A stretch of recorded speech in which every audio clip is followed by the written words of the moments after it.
Communication നമുക്ക് effective ആവണമെങ്കിൽ, conflict നമുക്ക് ഒഴിവാക്കണമെങ്കിൽ 3 കാര്യങ്ങളാണ് നമുക്ക് മെയിൻലി ചെയ്യാൻ പറ്റുന്നത്.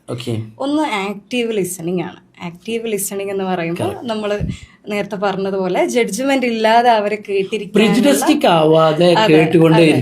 കേട്ടുകൊണ്ടിരിക്കുക എന്നുള്ളതാണ് ആക്റ്റീവ് ലിസണിങ് കൊണ്ട് ഉദ്ദേശിക്കുന്നത്. രണ്ടാമത്തത് always use I statement instead of you statement. അപ്പൊ അതായത് നീ എന്ന് വരുമ്പോ അവിടെ ഒരു ബ്ലെയിമിങ് ആണ് വരുന്നത്. അതെ, നീ അത് ചെയ്തു അല്ലെങ്കിൽ നീ കാരണമാണ് അങ്ങനെ വരുന്നത്. അപ്പൊ ബ്ലെയിമിങ് നമ്മൾ ആരും ആഗ്രഹിക്കുന്നില്ല. അതേസമയം എനിക്ക് വിഷമമായി അല്ലെങ്കിൽ എനിക്ക് ഇതിൽ ബുദ്ധിമുട്ടുണ്ടായി എന്ന് പറയുമ്പോൾ നമ്മുടെ ഫീലിങ്സിനെ അവിടെ ഹൈലൈറ്റ് ചെയ്യുന്നത്. ഓപ്പോസിറ്റ് നിൽക്കുന്ന ആളെ നമ്മൾ ബ്ലെയിം ചെയ്യുന്നില്ല. അപ്പൊ ഇതാണ് രണ്ടാമത്തെ കാര്യം എന്ന് പറയുന്നത്. പിന്നെ മൂന്നാമത്തെ കാര്യം എന്ന് പറയുന്നത് കൂൾ ഓഫ് ടൈം നമ്മൾ എപ്പോഴും വെക്കണം എന്നുള്ളതാണ് കമ്മ്യൂണിക്കേഷൻ ടൈമിൽ. അതായത് നമ്മൾ കോൺഫ്ലിക്റ്റ് ആവുന്ന സമയത്ത് കൂൾ ഓഫ് ടൈം അല്ലെങ്കിൽ കൂൾ ഓഫ് പീരീഡ് നമുക്ക് വെക്കാൻ പറ്റും.